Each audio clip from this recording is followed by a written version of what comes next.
कमान, एक तीर एक कमान। भाइयों और बहनों, आज हम विश्व आदिवासी दिवस मना रहे हैं और ये 9 अगस्त का दिन है। वो यूएन ने विश्व आदिवासी दिवस मनाने के लिए आदिवासियों को दिया है। आदिवासियों को इसलिए क्या यूएन ने ये सोचा कि पर्यावरण को बचाना है, मानवता को बचाना है, तो आदिवासी को बचाना बहुत जरूरी है। उसके लिए आदिवासी दिवस मनाया गया। मैं कहना चाहता हूं कि आज देश के अंदर आदिवासियों के जिस तरह से अत्याचार हो रहे हैं, अन्याय हो रहा है, ये पूरा षड्यंत्र पूर्वक हो रहा है। और ये देश में जो कर रहे हैं वो हुक्मरान, जो नरेंद्र मोदी और जो अमित शाह जो गृहमंत्री हैं, वो मिल करके इस देश में या हमारे आदिवासियों को मेहनत कर एसटी, एससी, ओबीसी और माइनॉरिटी को इनको शरणपूर्वक इनको अत्याचार और न्याय करने के लिए उनके ऊपर षड्यंत्र चल रहा है। और हमने देखा पूरे देश के अंदर मणिपुर की जो घटना बनेंगे, हमारी बहनों के ऊपर जो नंगे करके घुमाया गया, जुलूस निकाला गया और वो ऐसी जगह हाथ लगा रहे थे। बड़ी शर्मनाक बात है, बात करते हुए हमको रोना आता है। लेकिन देश के हुक्मरान आज तक एक शब्द नहीं बोला और 3 महीने हो गए। तो मैं कहना चाहता हूँ, नरेंद्र मोदी और अमित शाह तो गूंगे बन गए हैं, बहरे बन गए हैं, उनको सत्ता पे बना रहने का कोई हक नहीं है। लेकिन इस देश की जो राष्ट्रपति है द्रौपदी मुर्मू और जो राज्यपाल है, वो जो अत्याचार और न्याय होना है वो क्यों देख रहे हैं? क्यों मणिपुर सरकार को बर्दाश्त नहीं किया? क्यों नरेंद्र मोदी को हटाना चाहिए कि नहीं? देश में राष्ट्रपति शासन लगना चाहिए कि नहीं चाहिए? साथियों, अब इनको देखने का 1 घंटे का भी इंतजार नहीं होना चाहिए, लेकिन ये देश की राजनीति कर रहे हैं और षड्यंत्र हमारे ऊपर अत्याचार किया जा रहा है।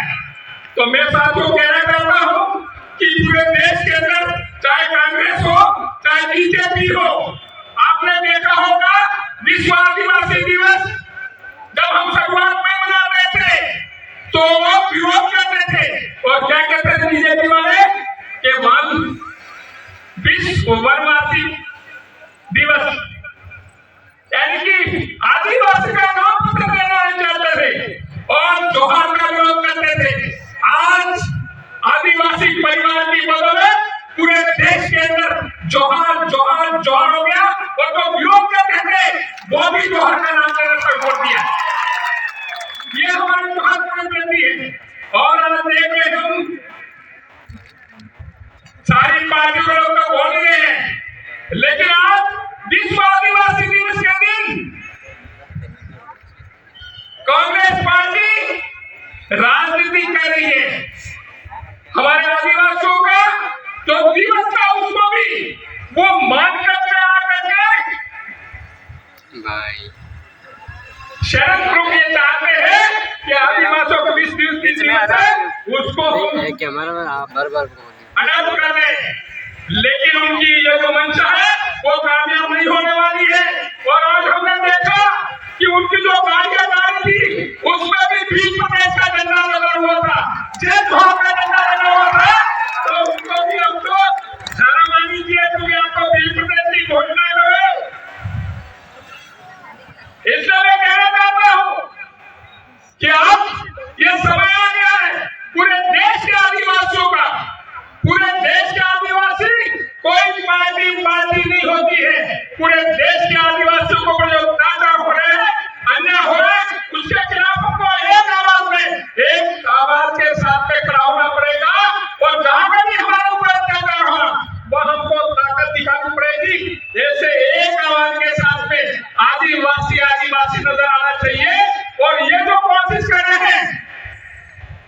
मैं आपको इस तरह के करके मैं आह्वान इसलिए करना चाहता हूं कि देश में मानवता को बचाना है। जब मानवता को बचाना है तो इस देश का मूल मालिक है कौन है? आदिवासी है। तो आदिवासी की जब मूल मालिक है तो उसकी जिम्मेदारी ज्यादा हो जाती है कि इस तरह की जो अत्याचार है उस तरह को कैसे रोकना है।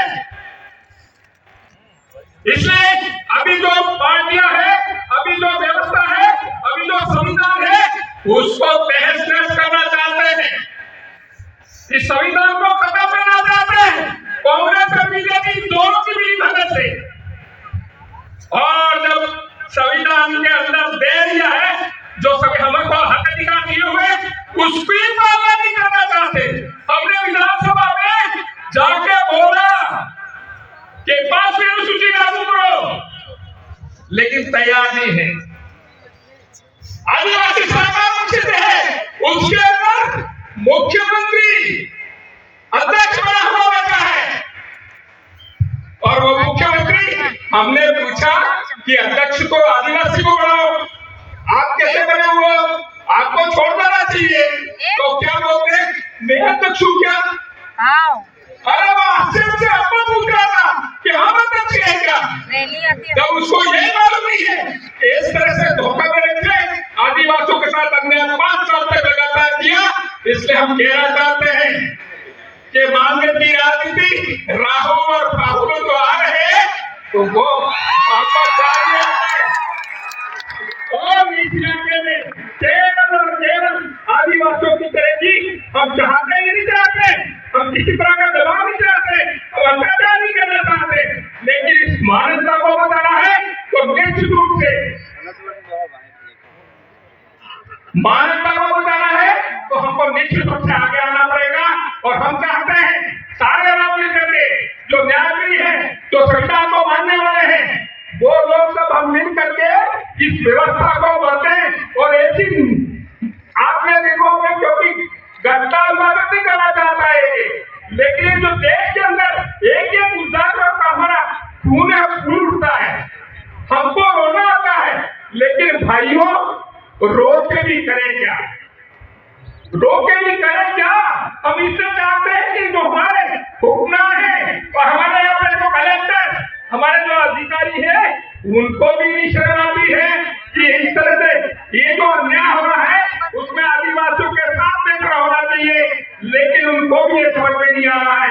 इसलिए मेरे भाइयों, मेरे पत्रकार बंधुओं, आप सबसे मेरा अनुरोध है कि आप चुप मत रहिए, आप चुप मत रहिए, आप भी हमारे साथ आइए और कंधे से कंधा मिला करके हम चाहते हैं कि किसी के साथ अन्याय नहीं हो, किसी के साथ अन्याय नहीं हो, ऐसी व्यवस्था होनी चाहिए। और हमारा जो संविधान ने हमको अधिकार दे रखा है उस अधिकार की पूरी तरह से पालना के लिए हम आगे मिल करके आवे। और हम सबके ऊपर एक जबरदस्त जिम्मेदारी है आदिवासियों के ऊपर, क्योंकि हम मूलवासी थे, मूलवासी से हमारे ऊपर जिम्मेदारी है। जिम्मेदारी ये है कि हम का पालन करते हुए संविधान को मानते हुए हम एक मंच पे आ जाए, हम एक मंच पे आकर के निश्चित रूप से एक मिसाल कायम करनी पड़ेगी। और मेरे भाइयों में आप सबसे विनती करता हूँ, निवेदन करता हूँ कि आप इस मंच के माध्यम से अब हमारे पास में अब हमको जो मांग रहे हैं उस मांग रहे हैं तो अब दूसरा चारा नहीं है, इसलिए अब एक हो जाइए और किंतु परंतु नहीं करके केवल और केवल हमको समित होकर संघर्ष करना, यही बात करके मेरी बात खत्म करता हूँ। जय जोहर, धन्यवाद। एक बार नारा बोल देता हूँ मैं, जय जोहर का नारा है। अरे इतना पंडाल में दिल्ली तक आवाज चला चाहिए, मानगढ़ वाला तो सुन ही लेगा। अरे जय जोहर का नारा है, जय जोहर का नारा है। धन्यवाद आदरणीय विधायक महोदय को धन्यवाद। आगे सांस्कृतिक कल्चर के 2 मिनट के लिए रुक जाए। इसी क्रम में